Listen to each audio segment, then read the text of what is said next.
Bismillahirrahmanirrahim. Assalamualaikum warahmatullahi wabarakatuh. Innal hamdalillah nahmaduhu wa nasta'inu wa nastaghfiruh wa na'udzu billahi min syururi anfusina wa min sayyiati a'malina. May yahdihillahu fala mudhillalah wa may yudlil fala hadiyalah. Asyhadu an la ilaha illallah wa asyhadu anna Muhammadan abduhu wa rasuluh. Allahumma shalli wa sallim wa karrim wa barik ala sayyidina Muhammad wa ala alihi wa ashabihi wa man tabi'ahum bi ihsani ila yaumiddin. Wa qala Allah ta'ala fil Qur'anil Karim, a'udzu billahi minasy syaithanir rajim. Bismillahirrahmanirrahim. Wasari'u ila maghfiratin min rabbikum wa jannati arduha as-samawati wal ardu iddat lil muttaqin. Wa qala Nabiyullah Muhammad sallallahu alaihi wasallam, la yu'minu ahadukum hatta yuhibba li akhihi ma yuhibbu li nafsi. Sadaqallahu subhanahu wa ta'ala. Semoga antum berada dalam keadaan sehat selalu dan senantiasa berada dalam lindungan Allah Subhanahu wa taala. Ikhwatal iman yang dirahmati Allah Subhanahu wa taala. Kalau kita berbicara tentang ukhuwah, maka kita tidak bisa lepas dari yang kata Nabi katakan dalam sebuah hadis yang mengatakan bahwa la yu'minu ahadukum, tidak beriman di antara kalian, tidak sempurna iman kalian kalau sebelum apa, hatta yuhibba li akhihi, engkau mencintai saudaramu, ma yuhibbu li nafsi, sebagaimana engkau mencintai dirimu sendiri. Ya, jadi kalimatnya sangat jelas. Jadi kata Nabi, bentuk standar keimanan seseorang itu berada dalam kadar baik atau tidak, itu bisa diukur tentang bagaimana dia menjaga persaudaraan di antara dirinya, persaudaraan dalam kehidupannya, persaudaraan dalam, lebih kecil lagi, dalam organisasi dakwahnya. Jadi kalau kemudian kita dihadapkan pada persoalan renggangnya ukhuwah, maka yang paling patut kita untuk obati segera adalah di bab keimanan.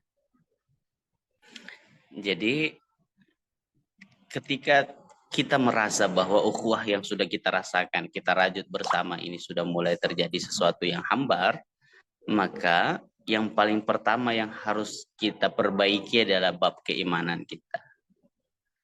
Ya, karena ini selalu berkorelasi. Selalu berkorelasi.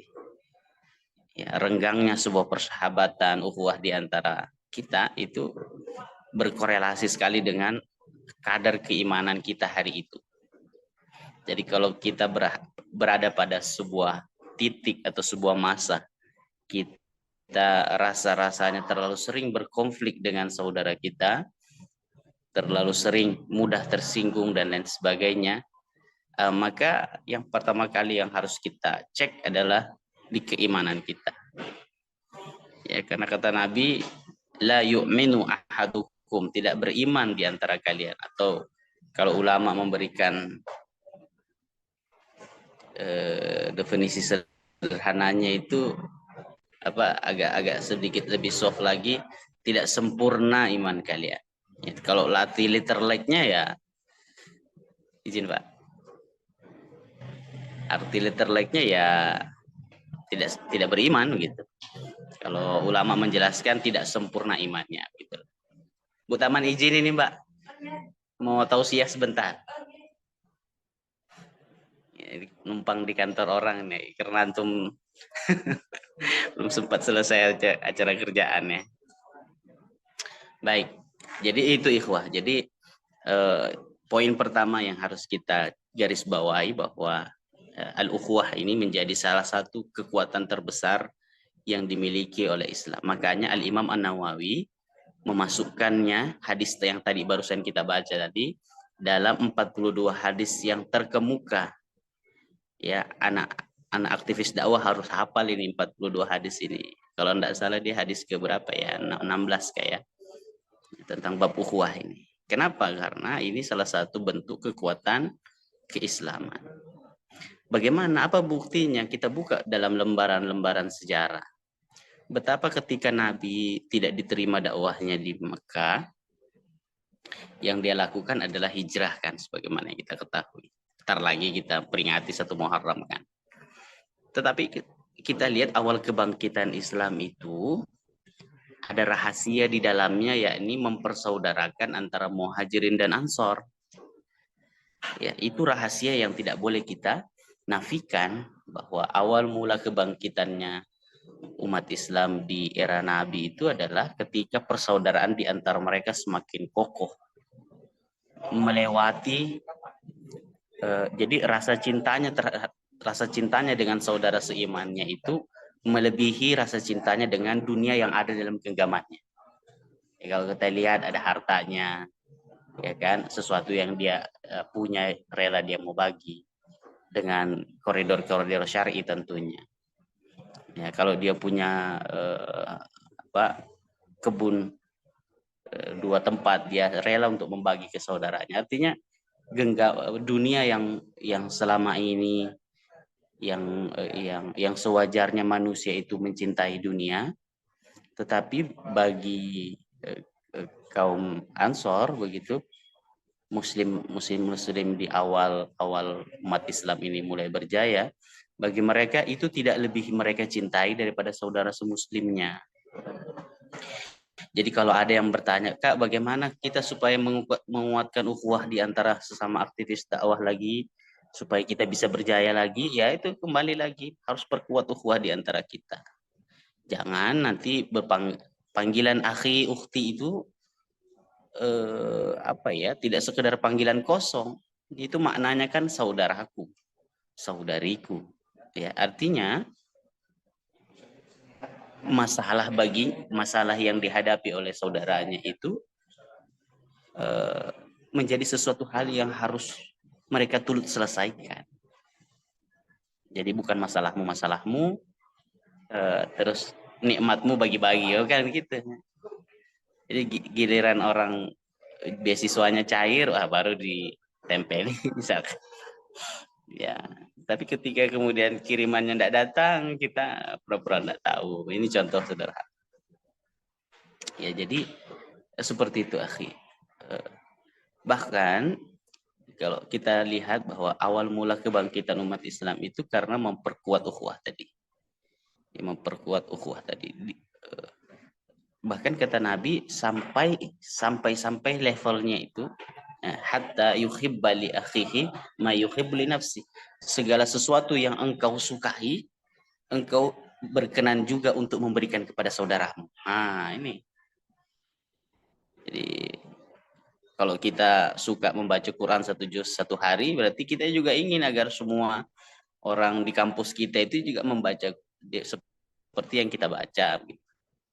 Jadi cinta sesama muslim ini tidak dibatasi sesama aktivis dakwah saja, tetapi luas seluruh objek dakwah kita. Jadi ketika kita keluar dari mihrab-mihrab kekhusyuan kita di musola-musola yang kita punya itu, kita keluar itu karena membawa semangat cinta tadi, ukhuwah tadi. Ya, jadi kita melihat mereka yang belum sholat, yang belum berjilbab, itu dengan pandangan cinta dan kasih sayang begitu. Kita ingin agar hidayah yang kita dapat juga didapatkan oleh mereka. Kita ingin agar pemahaman yang kita punya juga mereka pahami secara bersama. Nah, jadi al-ukhuwah ini begitu luar biasa. Itu luar biasa. Kalau kita kemudian mau kalau tadi kita pakai contoh generasi awal emas di zaman Nabi, ya, sebagai contoh bahwa awal rahasia kebangkitan Islam di masa awal itu adalah karena kuatnya persaudaraan di antara mereka, maka kita juga bisa mengambil contoh yang paling ekstrim kiri. Apa itu? Ya, kumpul-kumpulannya orang preman-preman begitu. Coba antum melihat mereka itu persaudaraannya kuat juga, al-ukhwahnya juga kuat. Cuma bedanya kalau mereka itu diikat dengan Kalau kita itu diikat dengan keimanan dan ketakwaan, ya, tapi mereka itu diikat dengan ya gitar, minuman keras, ya, pasukan cekek botol, ya kan, botol itu dicekek lalu dituang gitu kan. Ya, walaupun yang mengikat mereka hanya dua hal itu, ya, mereka bisa senang-senang bareng begitu, nyanyi-nyanyi bareng begitu, dapat bahagia yang fana. Tapi mereka solid. Kalau ada satu orang saja yang diganggu, maka sahabatnya pasang badan bahkan rela mempertaruhkan nyawanya untuk melindungi saudaranya tadi, teman semabuknya itu, teman sekartunya tadi. Ya, biasanya kalau ngumpul, kalau ndak nyanyi, main remi, cekek botol kan biasanya begitu. Ya, teman sebotolnya. Mereka mau mengeluarkan, bahkan mau mengorbankan jiwanya. Kalau berkelahi kan mereka itu ndak akan tinggalin temannya kalau ndak selamat begitu. Nah, ukhuwah yang mereka pahami sedalam itu, padahal yang mengikat mereka, dasar pengikatan mereka itu tidak kuat, tidak berdasarkan kepada cinta kepada Allah, tidak mereka dijanjikan surga, tidak ada. Ya, maka sedikit kita belajar dari mereka bahwa tentang aplikasi, ya. Selama ini kan kita mungkin sekedar berteori bahwa saudara Islam senasib sepenanggungan, tapi pada saat praktek agak sulit begitu. Nah, maka kemudian kita jangan mau kalah ukhuwahnya dengan teman-teman yang saya contohkan yang kedua tadi. Ya, ya sesederhananya misalkan kalau teman lagi kirimannya lambat datang, kita mau berbagi, tapi saya terbatas Kak, ya enggak apa-apa. Satu bungkus nasi itu dibagi dua juga bisa begitu. Ya, kalau enggak minimal ya sama-sama puasa begitu kan, sama-sama cari bukaan gratis misalkan. Tapi senasib sepenanggungan ya. Jadi seperti itu akhi. Jadi ana menyarankan kepada antum sekalian harus punya besti sohib di lembaga-lembaga antum. Ya, BPH, ketua BPH itu harus bestian, harus sahabatan karib dengan pengurusnya. Kepala bidang harus karib dengan staf-stafnya, ya. Begitu juga di kemuslimahan. Yang tidak boleh itu satu-satunya yang tidak boleh karib itu antara ikhwan dan akhwat itu aja. Maksudnya karib itu ya makan sama-sama, jalan sama-sama, itu tidak boleh. Kalau itu menyalahgunakan dalil itu ya. Menyalahgunakan dalil untuk kepentingan syahwat itu. Jadi harus seakrab itu. Kalau kita punya hobi sama-sama futsal, kita sering main futsal sama-sama. Kalau kita hobi main bulu tangkis, sama-sama main bulu tangkis. Kalau kita hobi tilawah pakai lagu, kita sama-sama tilawah pakai lagu. Jadi sebesti itu harus seakrab itu. Jangan kemudian lembaga dakwah kita ini seperti kantor tempat kita bekerja. Ya, melaksanakan tugas-tugas dakwah selesai, pulang, kita balik lagi ke habitat kita masing-masing dengan sahabat kita masing-masing. Yang kalau kita belajar teorinya, sahabat ini akan mempengaruhi bentuk dan cara pikir kita. Ya, memang sih ada dua ya. Kalau kita tidak mempengaruhi, kita dipengaruhi. Tapi kalau di kita, maka yang pertama tadi, perkuatlah di memperkokoh bi'ah kita, lingkungan tadi. Ya, harus yang kita ambil sebagai karib adalah orang-orang yang seperjuangan dengan kita. Bahwa kemudian dalam berinteraksi itu pasti ada gesekan, ada ketidakpahaman, ada salah paham. Sekira tidak ada orang yang tidak mengalami hal itu semuanya. Jangankan persahabatan, saudara sekandung aja masih salah, serumah saja masih bisa selek seperti itu, bermasalah seperti itu. Ayah dan ibu ayah dan anak bisa salah paham. Ibu dan anak yang nyata-nyata pernah numpang di rahimnya saja bisa salah paham. Jadi problemnya itu bukan masalah atau bukan salah pahamnya, tapi problemnya itu bagaimana kita mengikat, meletakkan rasa persaudaraan, rasa ukhuwah al-islamiyah ini di atas segala-galanya. Di atas segala-galanya. Ya, jadi Ketika itu yang kita tetapkan, maka kita bisa mentolerir beberapa kesalahan kawan, memaafkannya, dan juga kawan kita akan mentolerir dan memaafkan kesalahan kita karena mengetahui hal yang sama. Jadi poin pertama tadi itu adalah kemauan kita untuk menumbuhkan rasa ukhuwah yang begitu dalam, ya. Sesederhana itu. Siapa teman karib? Jangan sampai juga kita ini terlalu individualistis. Ya, jangan sampai kita katanya aktivis dakwah tapi tidak punya sahabat. Ini keliru, tidak sunnah ini, tidak nyunnah ini. Coba bayangkan, Nabi itu memulai dakwahnya memanggil para pengikut yang pertama-tamanya adalah dengan kalimat sahabat, ukhuwah. Iya, saudara. Bagaimana dengan kita? Masa kita tidak melaksanakan? Jadi bisa jadi keterbelakangan atau mundurnya gerakan dakwah kita di kampus saat ini, selain setelah dihajar oleh pandemi, ya, mungkin juga karena krisisnya rasa cinta di antara kita. Dan rasa cinta itu harus ditumbuhkan. Bagaimana cara menumbuhkannya? Kata Nabi, tahaddu tahabbu. Apa itu? Tahaddu tahabbu. Ya, saling memberi, maka engkau akan saling mencintai. Ini bahaya kalau dipakai teori ini untuk praktek yang salah, ya. Tapi memang begitu anjuran Nabi, ya. Jadi kita sering membelikan hadiah, mengapresiasi, kemudian membeli hadiah bisa bentuknya macam-macam. Bisa dari hal-hal yang sederhana, atau kalau dulu waktu di zaman Ana itu ada program bagi-bagi hadiah, tukar-tukar hadiah gitu, ya. Walaupun terlalu formalitas begitu kan, dibatasi pula jumlahnya. Tapi itu sekedar untuk saling tukar hadiah, ya cukup bagus, ya. Nah, jadi seperti itu, akhi. Yang kedua, ikhwatan iman yang dirahmati Allah Subhanahu wa taala, sebagaimana yang kita singgung di awal tadi, itu menjadi bagian yang terpenting dalam ajaran, ya. Kenapa? Karena tadi yang kita singgung di awal, kalau mau mengukur keimanan kita ini sedang baik-baik saja atau tidak, lihat bagaimana kita berinteraksi dengan saudara kita.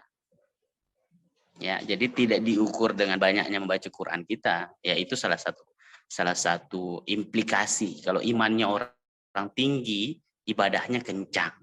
Kayak gitu. Kalau imannya tinggi, ibadahnya kencang. Nah, itu hasil, ibadah kencang itu hasil. Tapi kemudian indikasi bahwa imannya itu baik atau tidak, imannya sedang kuat atau tidak, lihat bagaimana dia berinteraksi dengan saudaranya. Bagaimana ia menjaga kalimat demi kalimat yang keluar dari mulutnya, agar tidak menyinggung saudaranya, agar tidak melukai kata-kata saudaranya.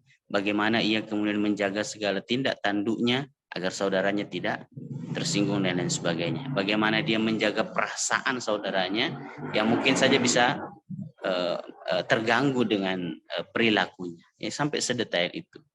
Jadi yang kata Nabi, la yu'minu ahadukum hatta yuhibba li akhihi ma yuhibbu li nafsi, itu adalah kalimat yang pendek tapi dalam sekali maknanya dalam menerjemahkan ukhuwah kita itu sendiri.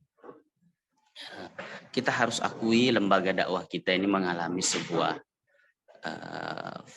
fase fluktuasi, ya, kadang naik, kadang turun, itu biasa. Ya, tapi kita sudah tahu sebenarnya kunci-kuncinya. Kalau mau naik lagi, ya perkuat ukhuwah kita. Jangan ada saudara kita yang kesulitan, kita pura-pura enggak tahu. Tapi saya enggak punya kekuatan untuk membantu, Kak.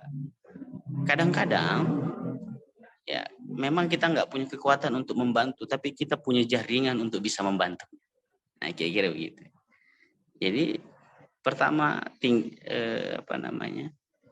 tingkatkan kepekaan, ya, kepekaan kita terhadap apa yang sedang dirasakan saudara kita.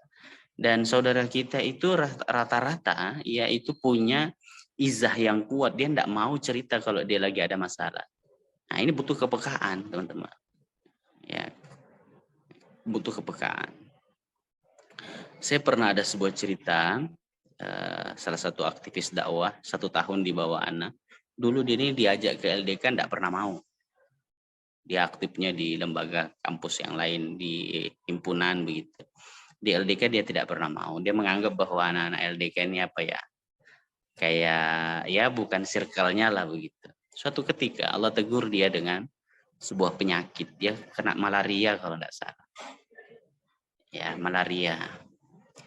Dia dirawat, harus diopnam di rumah sakit. Kebetulan dia anak rantau, tidak punya sanak keluarga di sini. Setelah dia sakit ternyata teman-teman karibnya, sohib-sohibnya di lembaga himpunan itu hanya datang ketika beberapa saat saja. Tidak ada yang mau menyempatkan waktunya untuk merawatnya. Satu-satunya orang yang mau menjaga atau ya organisasi yang mau merawatnya, yang tidak ada ikatan saudara, tidak ada ikatan primordial yang lain, tapi mau yang merawat itu ikhwah kita, orang-orang di senior-seniornya pada saat itu di lembaga dakwah. Jadi dia pernah sekali 2 kali ikut lembaga acara LDK, tapi tidak mau jadi anggota begitulah. Jadi tapi sempat pernah berinteraksi dengan kita. Begitu kita tahu dia masalah, kita datang, kita bantu sampai dia sembuh. Ya. Dia bercerita setelah kemudian selesai sampai dia termasuk menjadi kader penggerak yang paling militan pada saat itu. Dia bergumam dalam hatinya, kalau Allah berikan umur panjang, karena malaria ini kan bisa bawa nyawa ya, penyakitnya tidak kayak flu-flu biasa.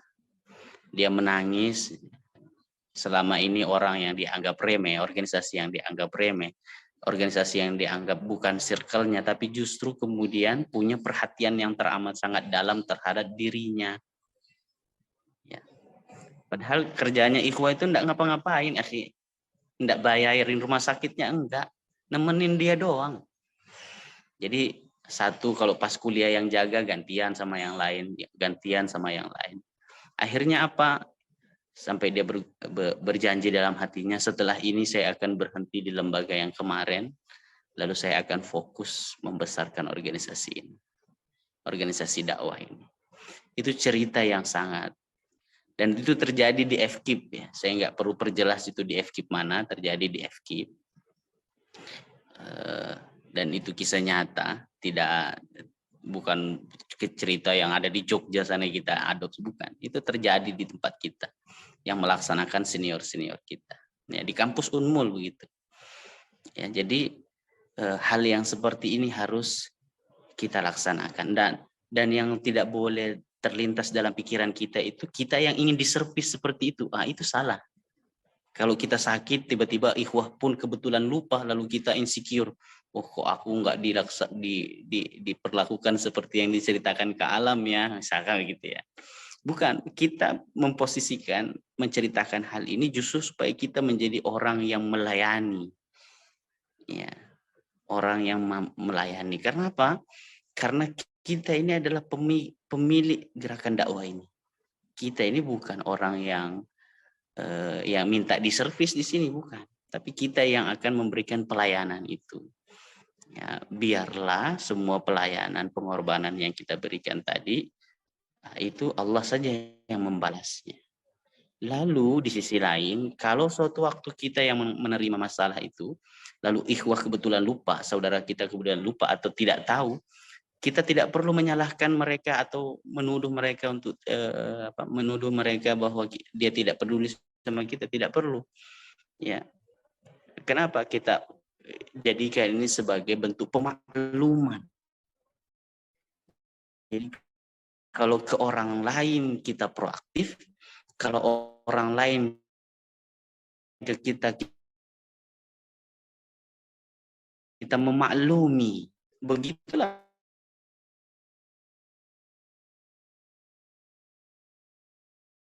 memang aktivis dakwah. kelembutan hati dalam dirinya luar biasa ya kan, kalau berdebat disuruh hebat begitu. Tapi di sisi yang lain dia diminta untuk punya empati yang teramat sangat halus. Nah, ya. Jadi mudah-mudahan ini yang kita bisa bagi sedikit ini bisa menjadi bahan renungan bagi kita semuanya. Kita punya program, ya kita catat, kita harus punya sahabat minimal 5 orang. Ya, minimal 5 orang. Harus jadi sebesti-bestinya. Nggak jadi makan siang kalau nggak ngumpul misalnya. Ya, seperti itu. Kalau kita sudah lagi makan enak, kita nelpon dia. Ya, lagi di mana? Sudah makan atau belum? Gitu tiap hari gitu. Sering sama-sama kalau lagi punya nikmat, misalkan lagi makan, lagi olahraga, lagi dapat door prize. Itu saling ingat temannya gitu ya. Jadi saya kira ini akan menjadi ikatan tersendiri bagi kita dan akan kita rindukan setelah pasca kampus, akhi. Ya, akan kita rindukan setelah pasca kampus. Jangan sampai kita nggak punya sahabat sama sekali. Jalan begitu saja kita terlalu individualistis, ini rugi kita, rugi. Ya. Yang barangkali ini yang bisa kita sampaikan. Mudah-mudahan Allah Subhanahu wa taala memberkahi aktivitas antum semuanya pada hari ini. Saya mohon maaf kalau ada kalimat atau kata yang tak berkenan. Wassalamualaikum warahmatullahi wabarakatuh.